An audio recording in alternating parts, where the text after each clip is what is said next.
제가 오늘 말씀드릴 거는 제 박사 논문이었으면서 제가 냈던 단행본 취약국가 대한민국의 탄생을 가지고 말씀을 드릴 건데요. 주로 저는 이제 그 미 군정기를 중심으로 해서 오늘 설명을 드리지만 사실은 이게 미 군정기만 포괄하는 것이 아니라 한국 전쟁 그리고 그러니까 6.25 전쟁이죠. 그리고 이제 우리나라 한국 정치사 전반에 걸쳐서 저는 아직까지도 취약국가가 반복된다고 생각을 하고 있거든요. 그래서 제 논지를 한마디로 말씀드리면은 이 취약국가가 어쩔 수 없는 국제적인 환경이나 인적, 물적 자원의 한계 속에서 출발을 해서 우리는 지금 세계 12강대국, 7위강대국까지 올라가는 놀라운 나라가 됐지만 이런 건국 초기의 취약성을 여전히 극복을 못했기 때문에 정치적 정당성의 문제가 계속 제기가 되는 가운데 이제 어떻게 보면은 이제 물적 성취는 이뤘지만 정신적인 성취라든지 그런 거에 문제가 있어서 계속해서 뭔가 좌와 우의 어떤 반목이 거듭되고 우리나라는 그런 의미에서 어떤 의미에서 이제 그 근대 국가의 수립이 아직 완성되지 않았다. 저는 그렇게 얘기를 합니다. 이제 예를 들면 아르헨티나 같은 거 봐봐라. 옛날에 이 나라들 20세기 초반에 굉장히 물적 성취 이루고 잘 나가고 여러분 잘 아시는 것처럼 엄마 따라 엄마 찾아 산말리 이런 책 보면 이제 거기 보면은 찾아가는 나라가 어디입니까? 이탈리아에서 아르헨티나를 사실 찾아가는 내용이거든요. 그래서 그런 거 보면은 사실 저도 아르헨티나를 제가 사실은 제가 운이 좋아서 이게 제가 20대 그 중후반 때 한번 가봤어요. 근데 보고 놀랐는데 아르헨티나 20세기 초반부터 지하철이 있었고요. 엘리베이터라든지 뭐 그런 거 보면 굉장히 놀라운 물적 성취였는데 근데 이제 그 나라가 왜 그렇게 지금 이상한 나라를 몰락했나를 생각을 해본다면 또 뭐 그렇게 생각하시는 것도 뭐 전혀 기운은 아니지 않을까라는 생각은 드는데요. 어찌됐건 간에 제가 좀 장하게 말씀을 드렸는데 제가 그런 차원에서 제가 접근을 하고 있고요. 그래서 제가 보통은 PDF 파일 같은 거를 해서 만들어서 보여드려요. 근데 오늘은 그냥 원고를 달라고 하셔서 제가 그 간단하게 키 퀘스천 같은 걸로 몇 개를 만들었습니다. 그리고 나중에 보시면은 이제 그 맨 마지막 페이지인데요. 저 생각해 볼 문제들 이걸 가지고 8개를 만들어 왔어요. 근데 이제 이 8개는 그냥 제가 만든 게 아니고요.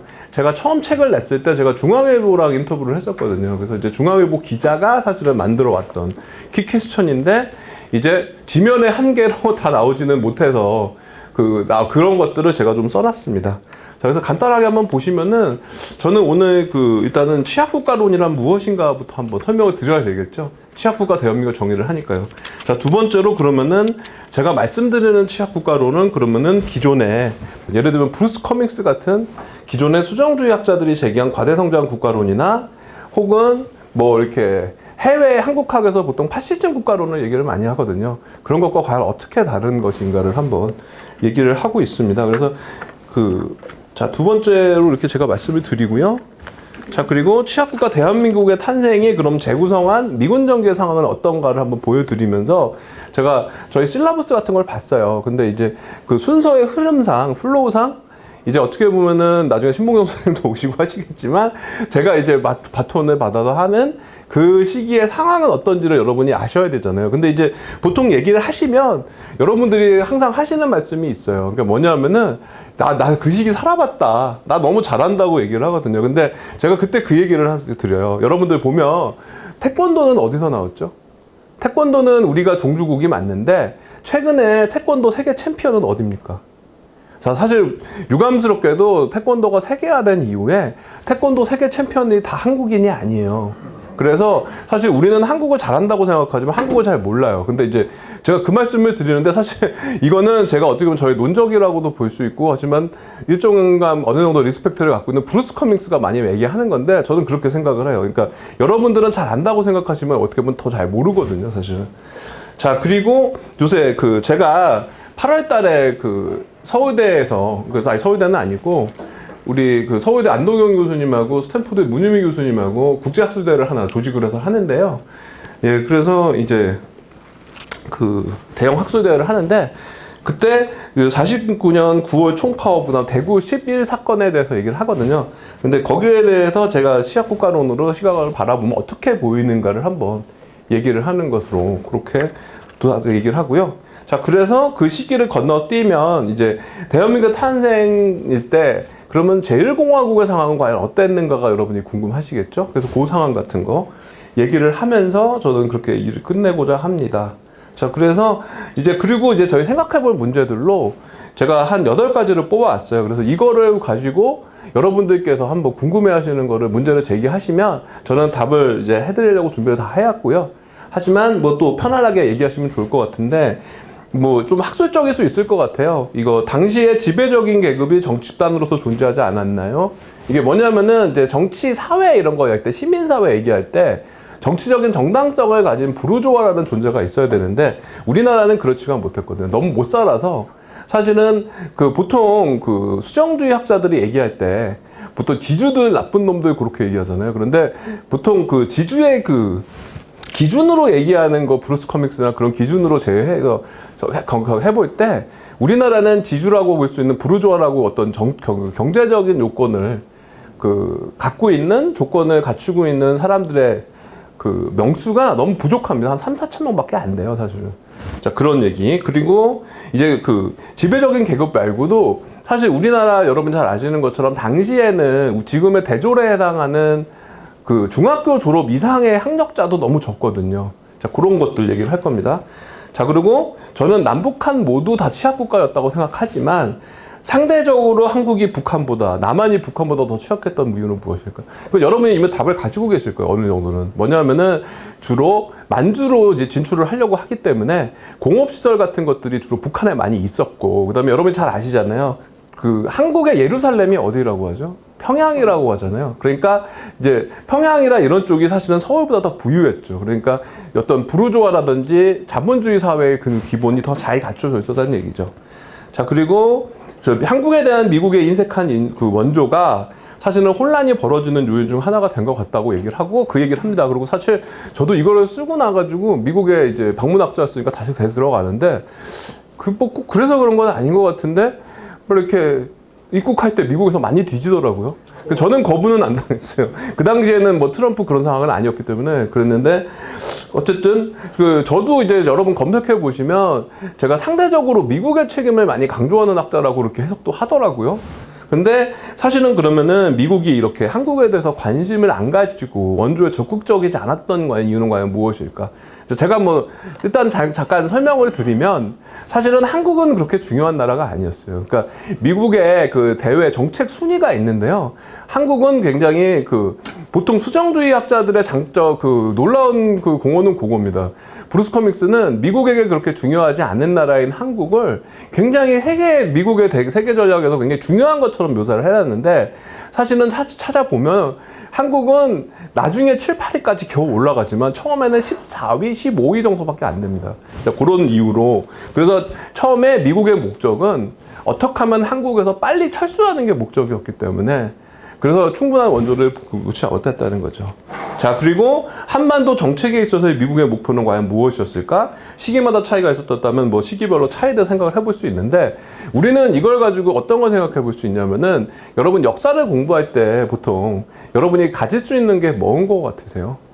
제가 사실은 뭐 이거를 뭐 막시즘 같은 것들의 단점을 알고 저도 공부를 많이 하지만 사실 그 막스가 한 유명한 격언이 있어요.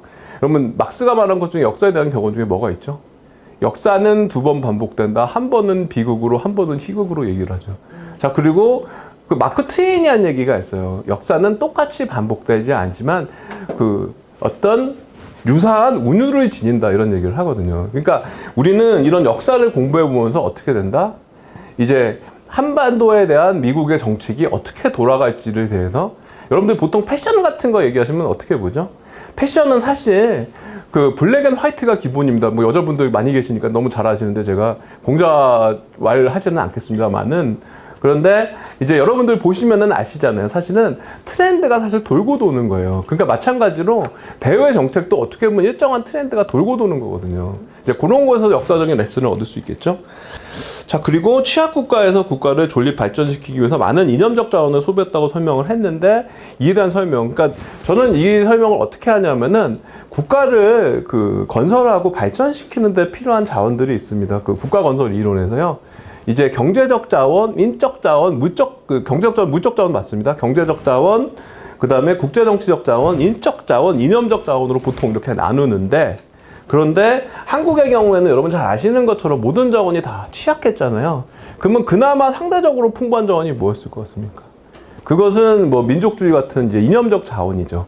근데 이제 이래서 이념 자원을 많이 그 동원을 하는데요. 이제부터는 제가 사실은 여러분들한테 배워야 할 수도 있겠습니다만은 이제 보통 여러분들이 다들 기억하실 때 어떻죠? 이게 부끄러운 과거인데 여러분들 보면 저희 어릴 때나 이럴 때 저도 이제 국민학교라고 불리는 거에 거의 마지막 세대예요. 그래서 이제 초등학교가 아니고 이제 거의 그런데 이제 보통 여러분들 가면 5공화국이나 여러분 3공화국 때도 겪어보셨을 텐데 어떻게 하죠? 학교에 가면은 무슨 성금 많이 거두죠. 그런 것들. 그러니까 왜 그럴까요? 이게 국가를 건설하고 발전시키는 데 필요한 기본 예산이 부족하니까 어떻게 보면은 국가가 민간으로부터 예산을 걷어들이는 거예요. 그래서 여러분들 잘 보시면 아시겠지만 뭐 이렇게 저는 그거에서 폄하하는 건 아닌데 예전에 우리 명절 때나 이럴 때 되면은 파출소에 다 찾아오잖아요. 그 동네에서 좀 잘 사는 집들 상대로 해서 좀 찬조 좀 하시죠 이렇게. 그게 왜냐하면은 경찰분이나 이런 분들의 봉급이 사실은 이제 봉급만으로 생활하는데 충분하지가 않기 때문에 사실 그렇게 하는 거였거든요. 이렇게 옳다는 것이 아니고. 그러니까 그런 식으로 어떻게 보면 민간에서 이제 경제적 자원을 어떻게 보면 공출하는 건데 동원하는 것인데 그때 보통 명분으로 뭐가 동원되죠? 국가를 위해서 해라. 뭐 이런 식으로 되는 거죠. 민족주의 이런 것들. 그래서 이렇게 어떻게 동원됐는지에 대해서 설명을 하고 있습니다. 자, 그리고 한국은 현재 국력을 감안할 때 시장경제 민주주의 국가치고는 대단한 강한 민족주의 성향을 지니고 있는 것 같은데 이에 대한 뭐 이유를 한번 생각을 해보고 있는데 제가 사실은 예전에 수업을 가르칠 때 항상 그 얘기를 해요. 자, 민족주의는 보통 그 혈통적, 종족적 민족주의하고 시민적 민족주의 두 가지로 저는 그 나뉜다고 생각을 하거든요. 이게 존 브릴리라고 이제 민족주의 그 가장 권위를 가지고 있는 옥스퍼드 사전 편찬자가 하는 얘기예요. 그래서 이제 에스닉 내셔널리즘, 시빅 내셔널리즘 영어로 돼 있습니다. 그래서 이제 그 사실은 요거를 처음 만들 때 이제 그 저희 지도 교수님인 최정원 교수님하고 이영훈 교수님이 그 사돈지간이세요. 그런데 그때 이제 그 우리가 이렇게 저 박사 논문 쓰고 그럴 때 이영훈 교수님하고 저희 지도 교수님도 좀 교류를 하셨고 저도 관심을 갖고 있고 했었는데 그때 이제 에스닉이니까 번역을 하면 뭐가 나오죠? 종족적 민족주의 나오잖아요. 그러니까 이제 그거에서 착안을 하셔서 이영훈 선생님의 그 논쟁적인 문제자 이제 반일 종족주의가 나온 것 같아요. 그래서 사실은 그래서 이제 그 이영훈 선생님은 종족적 민족주의를 타파해야 한다는 입장이시잖아요, 사실은. 근데 이제 저도 종족적 민족주의에 대해서는 뭐 그렇게 긍정적으로만 보지는 않는데 저 같은 경우는 이제 그 너무 또 단점만 보지는 않아요. 사실은 그 장점도 있다고 생각하고요. 하지만 보통 여러분들 보면 우리 사실은 지금 인구 절벽 온다고 얘기들을 하잖아요. 그러면 여러분들 그래서 여러분들 주위에 보면 사실 국제 결혼했다 이런 사람들이 많으실 거예요. 그래서 저기 어머님 아버님들 많이 계셔서 걱정들 많이 하실 텐데 보통 보면은 아 결혼을 못해서 그러면 무슨 나오면은 3040한테 나오는 화두가 뭐죠? 국제 결혼 이런 거잖아요. 근데 실제로 이제 농촌 가면 많습니다. 그러면은 이제 그러면은 우리 대한민국이라는 정체성을 유지할 때 종족적 민족주의만 갖고 할 수 있을까요? 사실 안 그렇거든요. 그래서 이제 서구 사회 같은 경우는 시빅 내에서 이제 시민적 민족주의로 가거든요.